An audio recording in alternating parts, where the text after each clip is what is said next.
Saudara-saudariku, salam dalam kasih Kristus. Mari kita bersama mendengarkan bacaan Injil dan renungan Rabu 24 Januari 2024, Minggu ketiga masa biasa. Injil Markus bab 4 ayat 1-20. Pada suatu hari Yesus mulai pula mengajar di tepi danau. Maka datanglah orang banyak yang sangat besar jumlahnya mengerumuni dia, sehingga ia naik ke sebuah perahu yang sedang berlabuh, lalu duduk di situ, sedangkan semua orang banyak itu di darat, di tepi danau itu. Dan ia mengajarkan banyak hal dalam perumpamaan kepada mereka. Dalam ajarannya itu, ia berkata kepada mereka, "Dengarlah, adalah seorang penabur keluar untuk menabur.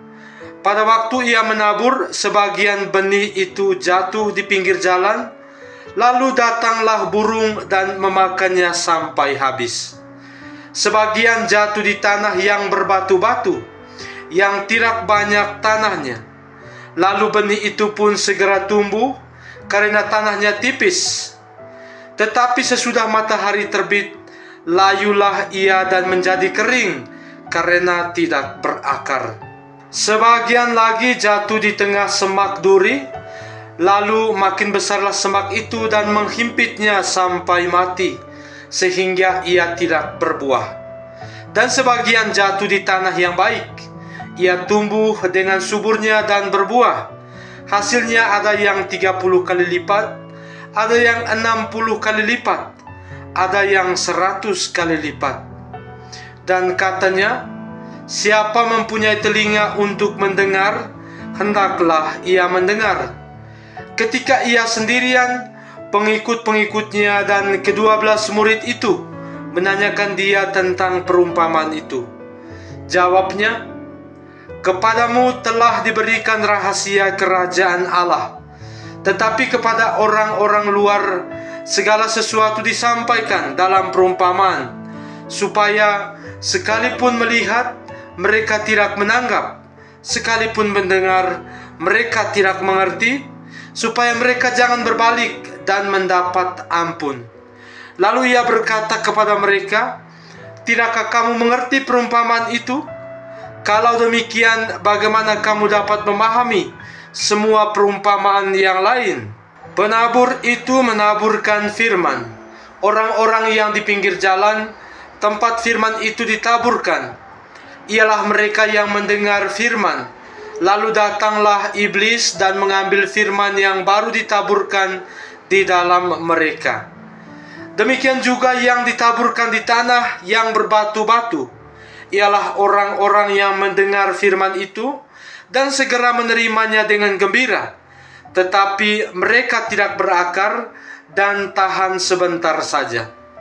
Apabila kemudian datang penindasan atau penganiayaan karena firman itu, mereka segera murtad. Dan yang lain ialah yang ditaburkan di tengah semak duri.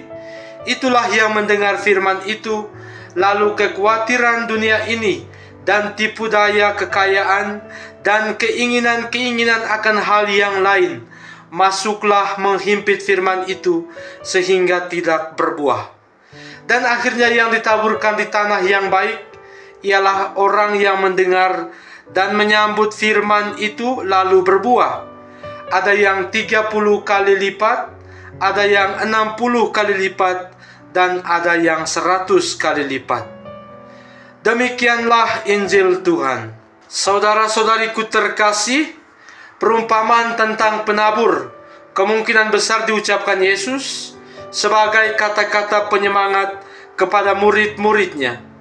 Ketika Markus menceritakan kisah pelayanan publik Yesus, sebelum ia menyampaikan perumpamaan ini, Yesus dan murid-muridnya telah menghadapi banyak kesulitan dan hambatan.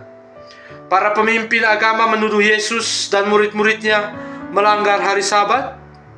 Mereka mengklaim bahwa Yesus menyembuhkan dengan kuasa setan.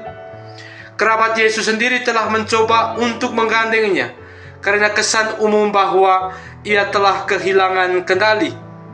Dalam konteks itu, Yesus mengarahkan perhatian para murid kepada petani yang menabur benih di Galilea. Petani harus menghadapi segala macam rintangan, akibatnya banyak benih yang ditaburnya tidak pernah berakar atau bahkan tidak pernah matang. Namun meskipun ada banyak hambatan dan kemunduran, hasil panennya sangat besar.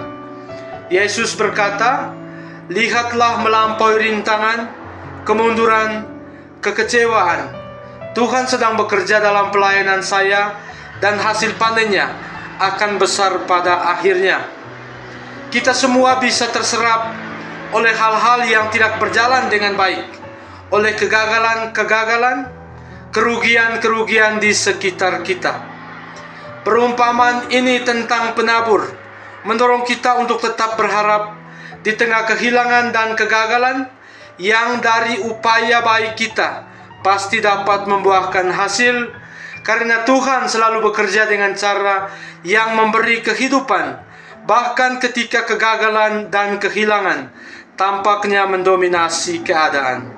Semoga Tuhan memberkati kita semua. Salam dari Meksiko.